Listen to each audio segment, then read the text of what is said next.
Karena kalau jujur saya di lagu Bali saya kurang begini ya.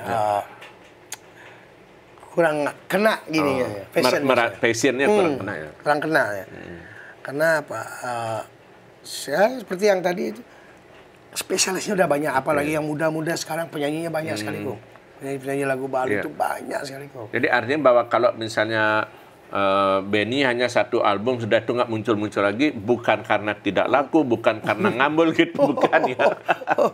Buktinya tetap ada istilah ngambul gitu. Manggung tetap ya laris. Iya.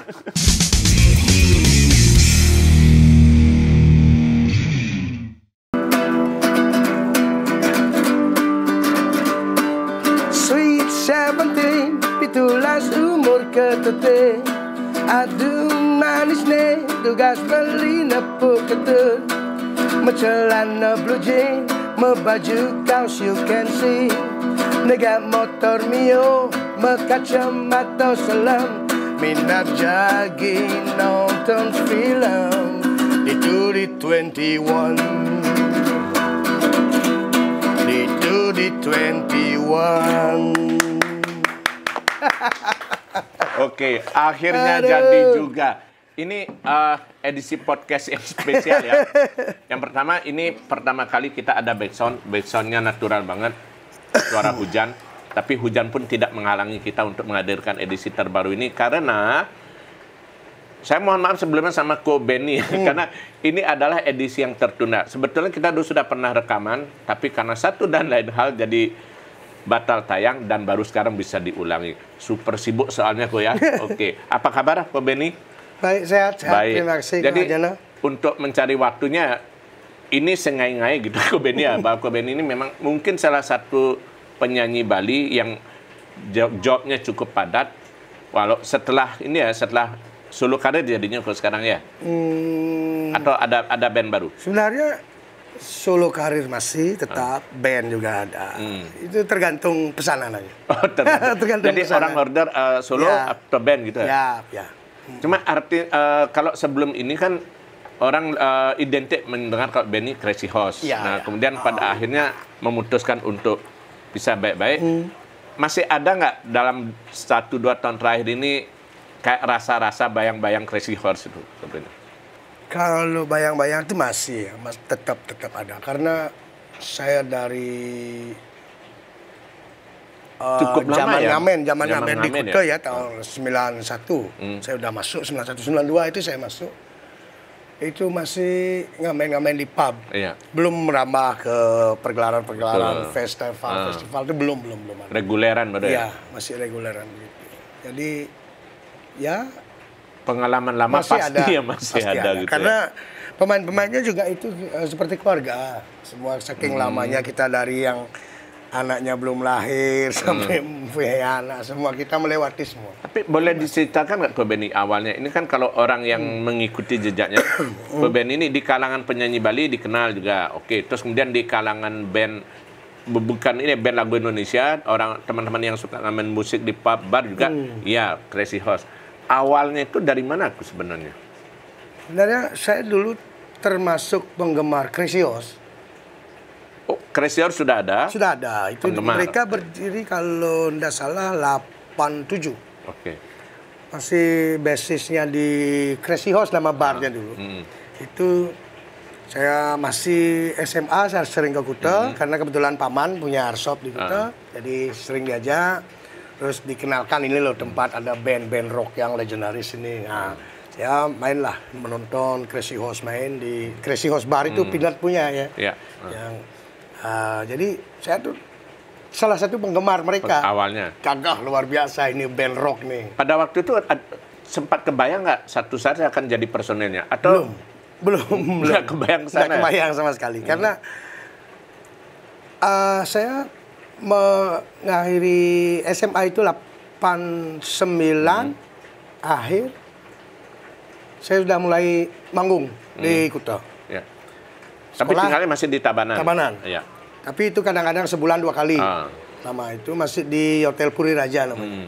Saya main solo, belajar main solo. Terus jadi lama-lama sudah belajar banyak menguasai. Jadi dapat tempat baru dia. Terus ada band saya pertama juga band reggae di Kuta. Justru awalnya reggae dulu. Saya reggae. Saya main waktu itu dengan siapa? Lonjong, si Lonjong. Suaminya Dayani. Iya. Ya, dia main gitarnya ya yang. Terus sama Joni Cepug sama Gustro. Saya main reggae, khusus reggae dulu. Ya? Terus saya main di Casablanca. Menggantikan Gus Tilam kalau nggak salah waktu itu. Jadi di sana kita saling kenal akhirnya sama Crazy Horse. Jadi begitu ada penyanyi si Wayan, dia kawin ke Australia. Crazy Horse tanpa vokalis. Ada dulu yang nyanyi si Yudi almarhum, Yudi Alpangsul. Si Erlangga juga sempat dulu, tapi tidak lama, tidak lama. Ya sementara mereka sifatnya dulu. Terus akhirnya saya dekat sama Yan Bandung dulu karena teman sepermainan lah di Kuta dulu. Jadi akhirnya saya masuk menggantikan Yan Bandung tahun 92-an itu. Belum vokalis. Siapa ya? Vokalis waktu itu. Vokalis. Langsung masuk, saya di Troposon masuknya. Troposon, langsung pindah, langsung. Sampai saya sempat vakum di Crazy Horse tahun 2000. Saya keluar negeri. Ya, saya kerja di kapal. Ngamen di kapal sempat 4 tahun. Pulang. Balik lagi. Sampai Covid kemarin. Ada waktu itu balik langsung dengan Crazy Horse juga. Iya, dengan Crazy Horse. Dan akhirnya benar nggak ada ini kan kalau pengamat orang ya, Crazy Horse berdiri cukup lama, tapi kemudian Crazy Horse selama berkarir itu juga karena sibuk banyak di bar segala macam, belum sempat berkarya. Nah, sampai pada akhirnya kedatangan Kobeni di belakang ini kayak mendorong lagi bahwa Crazy Horse punya album akhirnya gitu ya. Iya, itu sebenarnya tuntutan dari penggemar dulu. Karena kita merambah ke luar daerah pariwisata, istilahnya ke Denpasar, kemana untuk khalayak umum ya. Jadi tuntutannya kalau band yang bagus atau legendaris itu minimal punya lagu karya sendiri ya. Karya. Jadi tertantang sekali waktu itu. Padahal saya banyak sekali udah ada lagu, cuman karena kita kesibukannya nggak mikirin tentang itu. Nah, sempat berpikir karya gitu malah gitu ya. Tapi akhirnya ya tuntutan penggemar banyak ini. Akhirnya sekaligus dalam setahun kita ngeluarin 3 album. Iya, yang kemarin tuh ngebut ya jadinya ya. 3 album sekali ya. Tapi kemudian kalau ya ini kan kalau boleh tahu alasan akhirnya memutuskan cabut dari Crazy Horse itu gimana kemudian? Sebenarnya itu enggak terlalu ini sekali ya. Kemarin pas COVID-19 itu kita kan jeda itu mainnya. Jadi ya namanya kita nyari kerja sendiri-sendiri dulu. Jadi dan di sana juga ada kejenuhan juga kan. Ada kejenuhan main band itu kan. Karena saking lamanya main band, saya pengen balik lagi solo dulu. Mau solo lagi gitu. Ya, saya ngomong aja. Sebenarnya sama senior saya, Gus Joni semua itu udah oke aja. Cuman ya adalah kontroversi apa-apa dulu dan saya nggak mau tahu itu. Yang penting saya sudah beres dengan urusan itu. Nah, saya hubungannya baik kok, nggak ada masalah. Dan itu mungkin hal yang lumrah ya, pergantian personil kan. Betul. Nah, tapi balik kemudian ke Benny, sampai ceritanya balik dari kapal tahun 2004 itu, tiba-tiba muncul, konyol-konyol muncul dengan lagu Bali gitu. Gimana ceritain ke Benny? Lagu Bali yang di album itu? Ya, album pertama kan, dan satu-satunya kayaknya. Ya. Itu sebenarnya karena saya mau explore aja, mau explore. Lagu Bali itu bisa dibuat dengan genre apapun sebenarnya. Yang penting bahasanya itu yang tidak boleh yang melewati batas kan, masih bisa diterima. Ada tata bahasanya. Ada tata bahasanya. Dan dari segi musikalitas, kalau kita mau coba kenapa? Enggak. Daripada semua ngikutin. Sekarang kita ngikutin. Kalau koplo ya koplo ikut semua. Mandarin. Iya, Mandarin semua. Karena dulu itu saya tahu, saya masih SMA itu saya udah main satu panggung sama Yong Sagito, sama Yan Biru, dari desa ke desa. Saya punya grup Raing dulu. Oke. Raing band itu Di Tabanan saya SMA, ya? Iya saya SMA itu. Makanya saya kenal dekat dengan Yong Sagito. Saya salah satu penggemar Yong Sagito. Karena zaman dulu tuh kok lagu Bali itu sudah ada pakemnya masing-masing. Jadi Yong Sagito tuh lahir dengan lagu-lagu yang agak kocak dan realita kehidupan sehari-hari. Itu yang saya senang. Dan sampai sekarang dia mempertahankan yang itu. Terus ada Tut Bimbo yang kebanyakan dia lagunya apa namanya? Kalau orang Bali bilang Mentila Sanawa itu. Betul. Ya itu bagus. Kalau si Yan Biru ya untuk lagu-lagu semua dia bisa. Dan ada yang memang punya karakter masing-masing ya. Nah, sampai akhirnya datang Tut Widi Widiana dan itu yang luar biasa. Tut Widi Widiana tuh dia bertahan di pakemnya sampai sekarang. Itu yang saya salut. Itu. Dan semua yang Sagito juga bertahan itu. Makanya sepanjang masa dia akan dikenal. Nah, itu akhirnya ke Benny pada waktu mencoba menampilkan yang beda jadinya gitu ya. Saya buat lagu Bali itu dengan versi blues. Karena saya ingin menonjolkan lirik kok di sana. Lirik itu kalau dipakai musiknya terlalu ribet, kalah kekuatan liriknya. Jadi kalau blues dia mendayu. Betul. Dan itu kalau blues mendayu liriknya harus bisa kuat kan gitu ya. Iya. Dan karena itu sebuah lagunya tentang rayuan. Rayuan gitu. Jadi kita buat pakai versi blues saja. Tapi pada waktu itu yang mendorong rekaman artinya memang ada menawarnya atau ke Benny yang coba sih ngai gitu misalnya? Nah, kita aja. Karena sebelumnya saya kan udah rekaman solo-solo tuh udah biasa. Tapi lagu Bali itu sudah ada sebelumnya atau baru pada waktu itu? Buat langsung. Langsung buat kepingin langsung buat gitu. Iya. Berarti dari awal memang sudah sering bikin lagu juga berarti ya? Udah. Kalau sampai sekarang saya ada lagu original tuh ada 100 lebih kayaknya. Ada. Tapi nggak sampai separuhnya yang udah direkam ya? Belum. Tapi ada yang sekarang sih menurut pesanan, kebanyakan pesanan sekarang. Banyak yang pesan tentang tema begini, ya silakan. Nah, mungkin ini orang masih sampai sekarang lagunya masih, bahkan ada yang mengcover juga ya di YouTube, dan orang masih ingat lagunya, cuma wajah penyanyinya nggak tahu. Boleh nggak diceritakan kembali, awalnya ketika terutama satu album itu kan banyak genrenya dan lagu, tapi yang dua yang memunculkan Sweet Seventeen sama Bajang Omprengan. Ya. Nah itu gimana awalnya punya ide lagu itu, terus kemudian juga pilihan soal blues, kemudian ada sedikit country-nya dan segala macam. Sebenarnya itu saya menyodorkan beberapa lagu itu ke produser Pak Rahman. Jaya Giri ya? Ya, Jaya Giri. Dan beliau menyetujui lagu-lagu yang beliau pilih ini. Ya udah saya nyanyikan aja dengan musik kan waktu itu di Silo. Jadi yang dibuatin klip cuma 2 itu. Jadi itu yang keingat terus. Itu yang, padahal sebenarnya kalau Benny sendiri dari satu album itu yang paling Benny jagokan yang mana? Ini Nyujuh Langit namanya. Justru bukan yang 2 itu ya? Karena itu mungkin lagu terlalu terlalu melo dan pesannya terlalu mekulit gitu ya mungkin ya. Orang kan jadi malah ingat Bajang Omprengan, Sweet Seventeen gitu ya. Iya. Tapi pada waktu itu kan respon lumayan. Kok Benny sendiri sudah memprediksi nggak bahwa lagu itu bakal kena, atau nothing tulus saya berkarya Kalau aja? saya nggak pernah mikirin itu lagu mau diterima mau enggak. Jalanin aja, jalan gitu aja. Oke. Tapi pada waktu itu setelah muncul lagu itu juga tawaran nyanyi lagu Bali juga lumayan banyak. Cuman banyak juga yang saya tolak waktu itu. Kenapa? Kalau untuk pentas-pentas lagu Bali, kalau enggak teman sekali yang punya hajatan enggak mau. Enggak mau. Karena apa?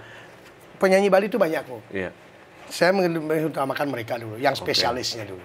Benny biar tetap di band reguler gitu ya. Mereka spesialisnya. Silakan, itu banyak sekali.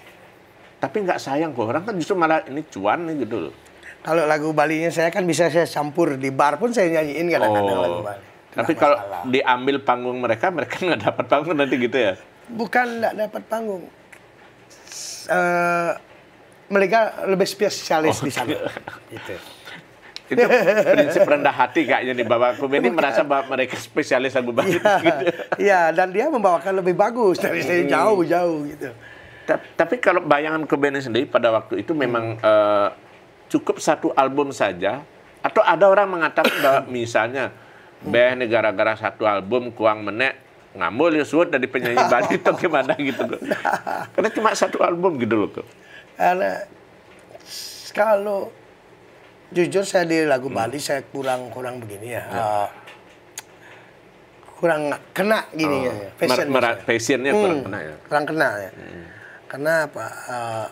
Saya seperti yang tadi itu spesialisnya udah banyak, apalagi yang muda-muda sekarang penyanyinya banyak sekali kok. Penyanyi lagu Bali itu banyak sekali kok. Jadi artinya bahwa kalau misalnya Benny hanya satu album sudah itu nggak muncul-muncul lagi, bukan karena tidak laku, bukan karena ngambul gitu, bukan ya.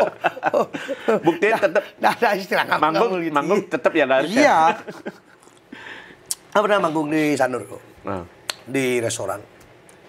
Saya video call, saya bawakan lagunya Yang Sagito. Video call Yang Sagita sambil bawain. Dia ketawa, dia kalau bisa nangis dia. Saya bawain lagunya di bar. Sampai sekarang kalau lagunya Kobeni sendiri yang Bajang Memperang dan Sweet Seventeen masih ada orang minta? Masih. Waktu ini ada teman dari Karangasem lagi. Saya di Messenger lagi sama dia. Om Ben, boleh saya nyanyiin lagu ini untuk di Banjar, untuk kumpul-kumpul. Silakan. Oke. Tetap ada orang bawakan. Tapi kalau Kobeni sendiri, kalau pentas, sering nggak ada yang request? Sering sekali, cuman lupa.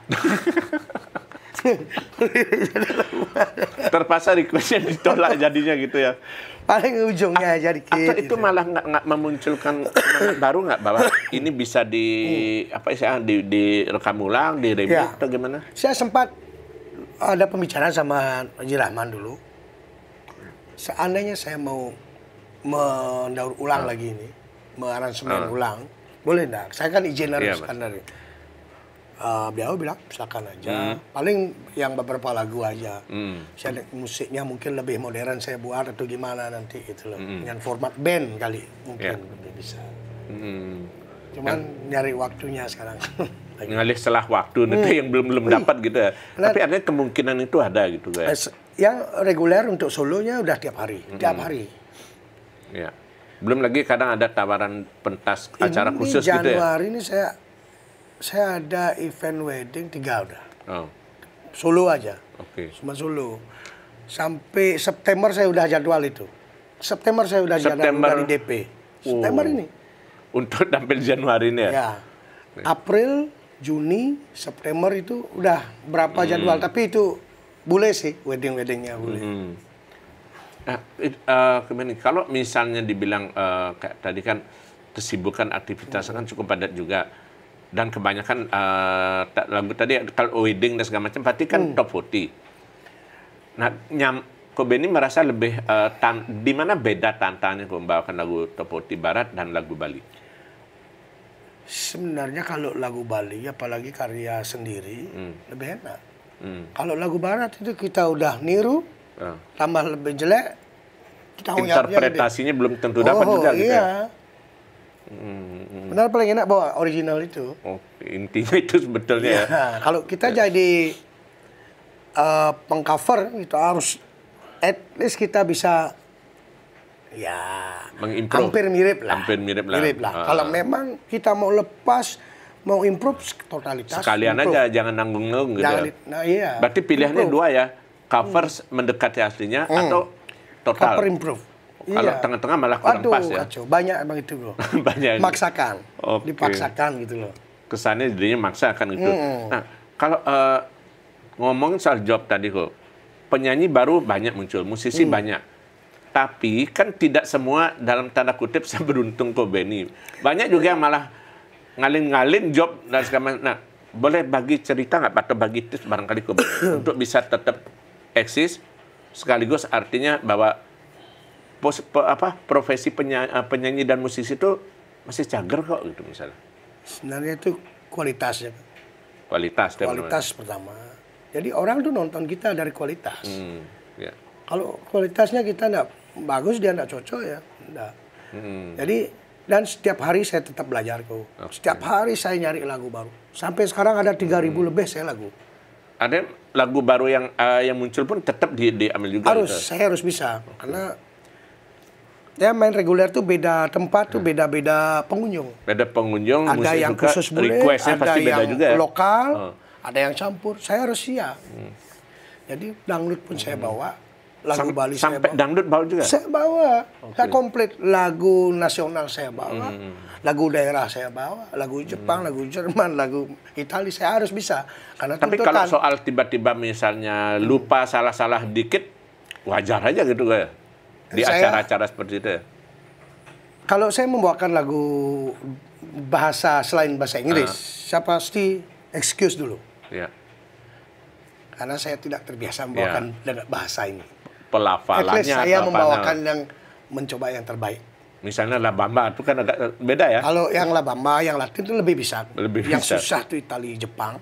Ada Jerman. minta lagu Italia? Itu yang susah. Kalau Jerman saya ingat tahu satu aja lagu Du ya. Baru kemarin saya nyanyi lagu Du itu. Saya ada yang minta juga lagu gitu ya. Susah itu. Susah lagu. Artinya kan kalau untuk mau memang betul bahwa jadi musisi itu peluang masih ada, yang penting kualitas gitu ya, eksis gitu ya. Cuman sekarang banyak begini. Orang sudah menjadi musisi, banyak dia masuk ke bar, ke restoran-restoran. Ya namanya anak muda, susah. Kadang-kadang ada anak muda, ada yang sudah dia udah stuck. Jadi mungkin lagu dia punya berapa? 200 lagu. Udah stuck, cukup saya segini. Saya udah belajar lagu Lenan Ben. Banyak. Dan kedua, dia enggak tahu kalau kita tanpa kita sadari terus kita merubah lagu itu tiap hari kita main putar lagu itu beda-beda orang nonton akan beda. Oh, orang ini lagunya banyak mendarah, lagunya banyak gini. Jadi itu sebenarnya kadang-kadang. Dan juga standar harganya. Standar harga. Itu dari kualitas itu, Bu. Standar harga tuh pernah nggak mengalami, dan ini dengar-dengar kan juga kadang-kadang persaingan di musik itu juga kadang-kadang kejam tuh, artinya bahwa apalagi kayak tahun baru orang berani banting harga, yang penting dapat job. Itu gimana Bu persaingan kayak gitu? Nah, itulah kadang-kadang perlu punya skill negosiator ini. Dan kalau kita negosiasi juga harus backup kita harus kuat. Backup kita tuh kualitas kita. Kita minta harga tinggi, kita harus kompensasinya ada gitu. Nah, itu yang kadang-kadang. Minta tinggi tapi kita kemampuan kurang ya nggak dapat kan itu jadinya. Itu kadang-kadang begitu. Banyak begitu. Sekarang ya orang asal dapat tampil nggak peduli bayarannya. Banyak juga masih banyak yang gitu juga gitu ya.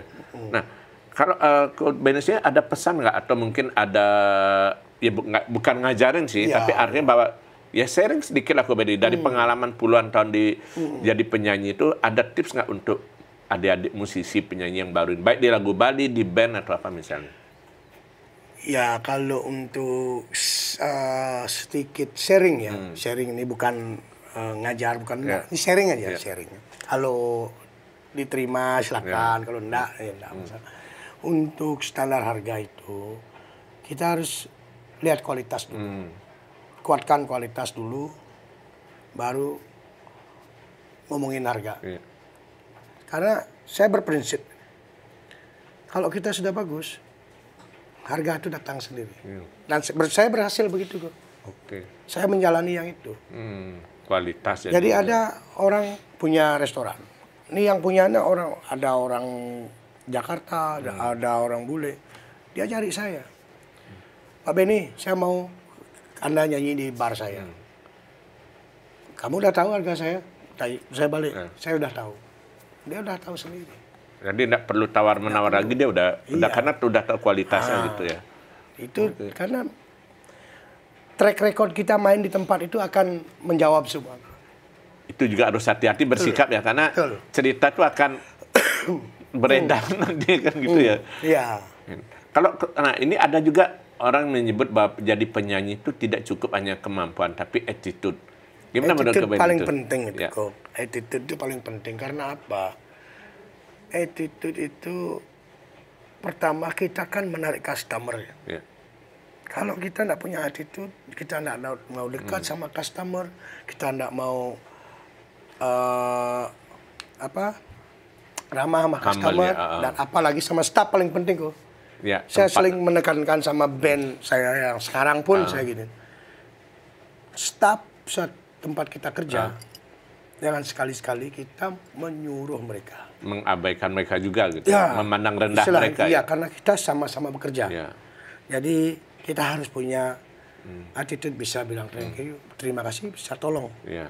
Ingat itu, jangan seenaknya, jangan merasa kita, saya tuh bin star, saya ambilin tuh artis. Ini atau apa gitu. Pernah kejadian saya begitu. Tapi dulu. pernah nggak dalam tanda kutip dikerjain oleh staf? Mungkin dulu pengalaman itu dulu. Enggak. Syukur saya belum. Karena saya dari awal sudah diajari attitude dari orang tua saya dulu. Leluhur saya tuh orangnya berattitude kok. Ya. Jadi banyak yang tidak punya attitude seperti itu kadang-kadang. Yang saya takutkan kan itu dikerjai sama staf itu. Itu yang paling ngeri itu. Kita tidak pernah tahu kan di belakang. Benyah entas tampilan. Bukan masalah benyahnya, makanannya kita. Oh. Paling ngeri itu kok. Ya, kita kan nggak tahu niatnya makan diisi apa nanti gitu ya. Ayo, kalau sampai gitu kita nggak pernah tahu. Mulai-mulai missingnya. Iya. Karena pernah saya dengar kejadian begitu. Jangan, makanya kalau minta tolong tuh baik-baik. Oke. Dan dia pun kalau request lagu jangan diabaikan, nyanyikan. Atau kalau nggak bisa minta maaf atau gimana gitu. Saya main di Maya Hotel, di Glass House, di Zuma, di Koko Bistro. Staff itu sudah siap lagu kalau saya datang. Benny tahu sama Gening. Ini band saya minta lagu ini. Dari lagu yang ABG sampai yang tua, saya udah siapin. Saya dengan senang aja nyanyiin. Mereka senang, saya senang. Apapun yang saya minta dikasih. Kan begitu. Saling menjaga aku. Karena posisinya sama-sama cari kerja kan itu kan. Oke, Ko Benny, ini sebenarnya masih banyak mau kita ceritakan, tapi kayak jangan dihabiskan dulu. Nanti biar satu saat ada alasan ngundang lagi ya. Nah, penutup Ko Benny, giliran sekarang saya request, boleh nggak nyanyiin lagu yang lain Ko Benny? Apakah lagu Bali, terutama itu Adi Ayu atau ada Ko Benny ini ternyata di tengah sela-sela jobnya iseng juga nanti teman-teman boleh klik di YouTube-nya lagu Bali Mandarin. Itu kalau kalian pernah nonton, pasti nggak nyangka dikira lagu Mandarin kok bahasa Bali, dikira lagu Bali kok irama Mandarin. Boleh ke Benny yang mana mau dimainkan satu lagu ini dikit ya? Apa nih? Adi Ayu boleh, Bajang Ngomprengan boleh, atau yang apa itu yang Mandarin?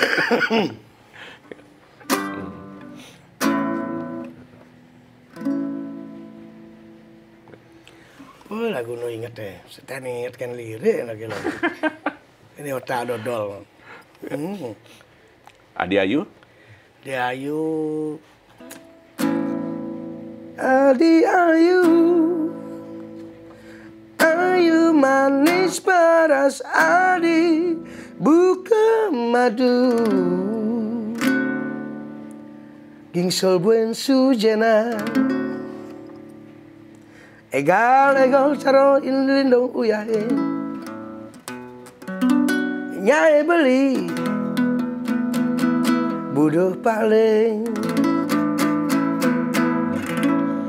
yang makannya ruktok tangkahe kanti sengidang mikir kedas jegak adi.